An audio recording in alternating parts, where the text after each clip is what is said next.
Good morning, good morning, good morning. Buenos dias, mi gente Yo-Yo. Welcome to Daily Discipline number 814, primarily in a row. My name's Rob Hoback. Happy that you're here, honored and humbled that you keep coming back like for reals. Hey, it's an F-It Friday, which is a reminder that your dream life's not just going to land in your lap. You're going to have to take some risk. You're going to have to say F it, throw caution to the wind, and get to work, right? The date is 1/8/21. And it's a work day, so we got work to do. Let's do it. First things first, still the realist. My daily affirmation is that I am aware. I am. I'm aware that things have changed in the United States. It freaks me out a little bit, right? When you hear people like, hey, I came from a place where that happened with elections, and now it happens all the time, right? And that most likely our lives have changed dramatically, and not for the better, right? But that doesn't mean we got to throw in the towel. That doesn't mean we got to sit around and sulk about it. We just got to keep on keeping on, right? And make sure that we do our part in making sure that we don't allow that to happen again, right? On to real talk. It's all about perspective. It's all about perspective. Happiness and fulfillment are all about perspective. And I lose sight of perspective all the time, and I always need to remind myself. What got me thinking about this morning was a conversation. Somebody said, hey, look, let's apply some perspective. They were talking about Lamar Jackson, about how he needs to win a football game this weekend, blah, blah, blah. And then one of the other guys like, look at everybody else that was in his draft class. Why do we have him held to a higher standard? And I started thinking to myself, like, Rob Hoback, why do you hold yourself to a higher standard than everybody around you? Like, whew, that was a little brutal, right? So then I started thinking about it. I'm like, all right, well, when I was a kid, I didn't know what to expect. I didn't really have expectations. So I don't know this is better than how I grew up significantly, right? Started thinking about, recently when, I was so distraught over when I think about it, it's just a bunch of little stuff that just kept annoying me. And then I started listening to the dark voices. And I'm like, you're going to die alone on Christmas. Bah. Got all freaked out. And then I'm like, you know what? Just a few short days later, after you sucked it up and then,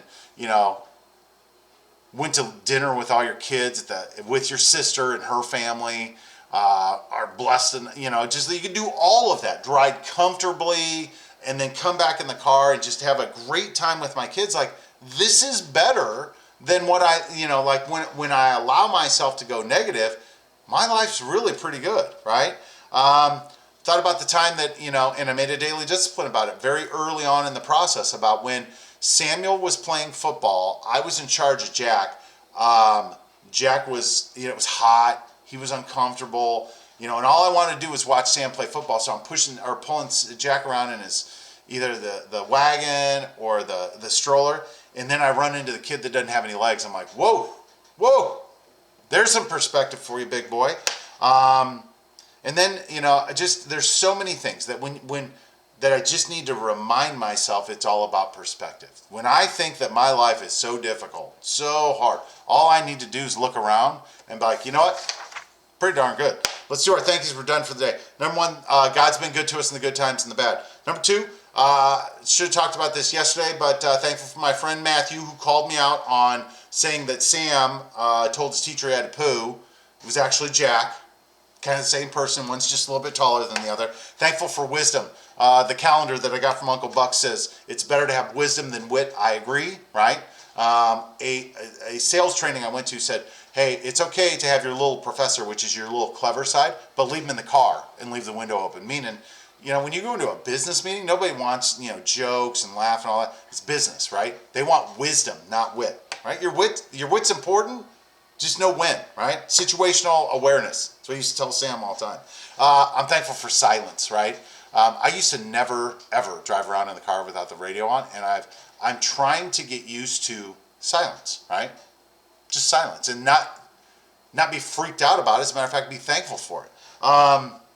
You can do some really good thinking in the silence. Thankful for my kids, Sam, Annie, and Jack. The crazies are coming. Right? They'll be back later today. I got daddy duty all weekend, which is always a great time for perspective for me. Today was a payday where I work, right? 787,000 Americans filed for unemployment for the first time last week. Talk about perspective, them along with the 3 or 4 million people who already weren't working, and the 3 or 4 million people whose benefits run out. There's a whole bunch of people that would look at people like me and be like, man, you got a great life. And I agree with them. I'm thankful for the General Lee, right? The General Lee's been calling me a lot lately, FaceTiming, and it used to freak me out. And then, I was listening to a little Tim McGraw, Always Be Humble and Kind, like that song, or on like that picture back there. And I thought, and there's a line in there that says, accept the love that this world offers. Accept the love that this world offers. Like, talking to you, bruh, right? And I'm also thankful for the fact that 2 + 2 is always 5, right? That way I know, right? That's a universal truth. Just like if I want to be happy, I got to be thankful. With that, we're done. Hands up, peace out. We're better together. Appreciate you stopping by on an F-It Friday. We'll be back tomorrow on a Savage Saturday. Have a little prayer breakfast. Oh, by the way, Aunt Barb, you are absolutely correct. I took some of those ranch crackers and I crushed them up. And I had chicken fried pork chops last night. They were so good, I had the rest for breakfast this morning. True story. Deuces. #Real Talk. Love you guys. See ya. Bye.